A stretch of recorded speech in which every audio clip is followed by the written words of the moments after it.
For decades, pharmacology relied on a specific design principle: finding a binding site on an overactive enzyme and inserting a molecule to block its function. By filling that active site, these drugs paralyzed the machinery and halted the chemical reaction. This graphic compares traditional enzyme inhibition with the unique challenge of cystic fibrosis.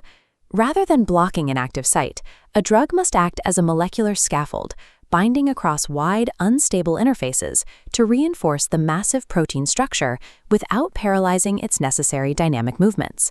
Correcting cystic fibrosis required moving beyond blocking active sites. Researchers had to invent a category of medicine designed to dynamically reconstruct a cellular machine as it is being assembled by the ribosome. The target is the CFTR protein, a gateway of 1,480 amino acids embedded in the cell membrane. In a healthy lung, this channel gates the flow of chloride and bicarbonate ions, creating the osmotic pressure needed to keep mucosal linings hydrated and clear. This diagram illustrates the CFTR channel. In most patients, the disease is driven by the F508del mutation, the deletion of a single amino acid. This phenylalanine normally acts as a mechanical linchpin. Without it, the vital linkage connecting the engine to the pore is severed. This microscopic instability causes a global failure. The cell's quality control machinery detects the unraveling protein and labels it with ubiquitin, a molecular tag for destruction.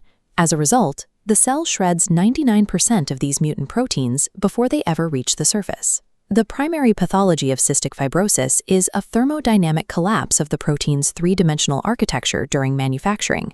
This creates a compounding triple defect. The protein misfolds and is destroyed in the endoplasmic reticulum. The small amount that reaches the surface has a jammed gate, and at the body's physiological temperature, the structure remains unstable and is rapidly cleared from the membrane. In the early 2000s, there was no high-resolution 3D map of the CFTR protein. Without a structural blueprint, researchers could not use rational computer modeling to design a fix for these defects. Vertex Pharmaceuticals turned to a brute force approach.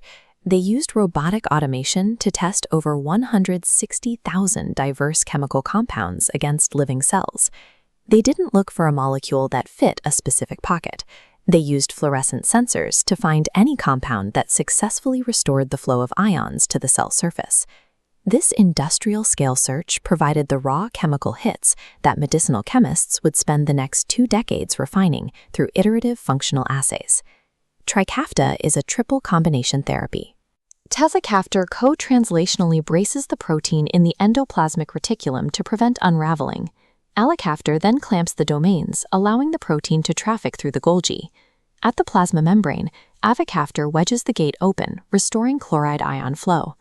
By combining these 3 molecules, Trikafta shifts the protein's thermodynamic equilibrium. It lowers the energy barrier required for folding, forcing a mutant structure to behave like a healthy one. Restoring this ionic flow changes the environment of the lungs. The movement of chloride creates the osmotic pressure needed to hydrate the airway surface. The thick, viscous mucus plaques thin out and become watery, allowing the body to clear the lungs and prevent chronic infection. This bar chart shows why this structural fix is so significant. In the US, Australia, and Denmark, the F508del mutation accounts for over 85% of cases. For these populations, this therapy restored mutant protein function to nearly 70% of normal levels. Before this program, structural biology viewed severe protein misfolding as an irreversible failure. A protein that was unceremoniously destroyed by the cell's quality control machinery was considered beyond reach of pharmacology. The success of these modulators proved that small molecules can act as physical scaffolds to guide a collapsing protein through the cellular assembly line and restore its physiological function.